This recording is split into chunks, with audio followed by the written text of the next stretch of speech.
आता मी आले आहे छत्रपती शिवाजी पार्कला.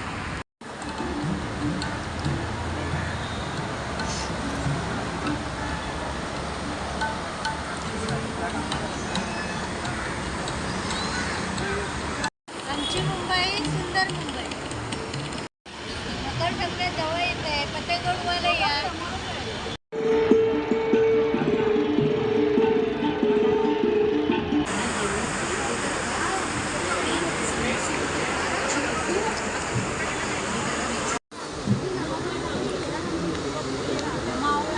इथे छत्रपती शिवाजी महाराजांचा इतिहास ऐकायला मिळेल. हर हर महादेव म्हणून फासे टाकायचे. फास्यांचं दान जिथे घेऊन जाईल त्या मोहिमेत तुम्ही आहात. तानाजीरावांनी सिंहगड जिंकला होता, इथे जिंकला होता. तर 300 कोटी अजय देवगणचा पिक्चर एवढ्यावर काढला. त्याच्या आता इथे आला तासारखा येईल. सिंहगड जिंकायला तुम्ही पण आहात. विजयी घराणून आलात बक्षीस मिळायला पाहिजे. स्वराज्याच्या पूजेला बक्षिसाचे होऊन मिळतात. ही स्वराज्य लक्ष्मी विजयी घराणून मिळते, जरा भारी वाटायला लागतं. पण फक्त चांगल्या घटना नव्हत्या घडल्या. अफजलाला सुभा लुटतोय. शाहिस्ते खान महाराजांच्या घरात येऊन 3 वर्ष राहिला. पुरंदरचा तह झाला. छत्रपती शिवाजी महाराज की जय. छत्रपती शिवाजी महाराजांच्या काळामधली ही हत्यारे आहेत. त्याच्यानंतर मधला जो दांडा आहे त्याला गदेचा गज म्हणतात आणि खालची जी मूठ आहे ती तलवारीची मूठ आहे. तलवारीचं पूर्ण वजन आपल्या हातामध्ये असतं, पण गुर्जाचं पूर्ण वजन हे त्याच्या पाकळ्यांमध्ये असतं.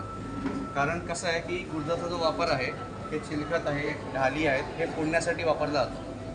आता जर तुम्ही नीट गुर्जाला बघितलं तर तो गुर्ज जो आहे तो पेलताना पण तसाच मजबूत बांधला पाहिजे, कारण त्याचं वजन जवळपास 2 ते 2.5 किलो असतं. जेव्हा वार काढतो आपण आपलं चिलखत तुटणं तुटतो, पण आतल्या ज्या आपल्या शरीरात जो जखम थोडा भेदक असतो की त्यातनं माणूस सावरेपर्यंत आपण दुसरं छोटं हत्यार काढून समोरच्यावरती वार करून त्याला आपण मारू शकतो.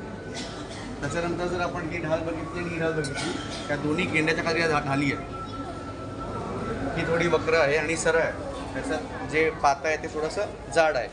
आता आपण म्हणतो काही वेळा की ढाल तुटली किंवा ढाल निकामी झाली.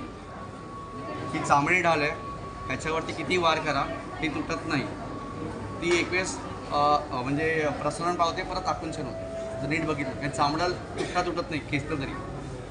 ह्याचं तुटण्याचं म्हणजे आपण जे म्हणतो ना ढाल निकामी झाली. सुभेदारांकडे सुद्धा ढाल निकामी झाली होती सिंहगडावरती. ती निकामी झाली म्हणजे काय तर ढाल जिथे पकडतो ते जे मॅकॅनिझम असतं पकडायचं ते ह्या 4 फुलांवरती असतं, म्हणजे 4 स्क्रूवरती असतात. सिंधुदुर्ग किल्ला.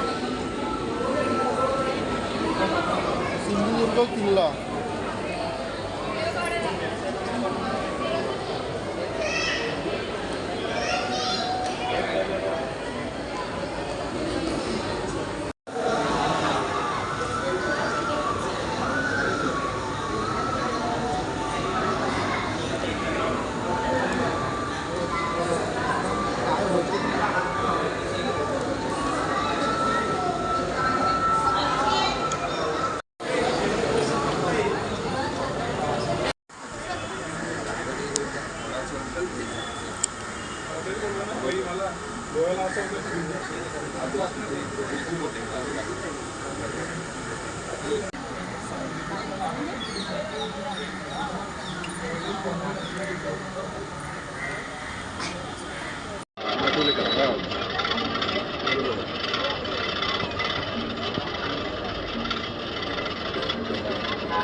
जय गणेश आचार्य.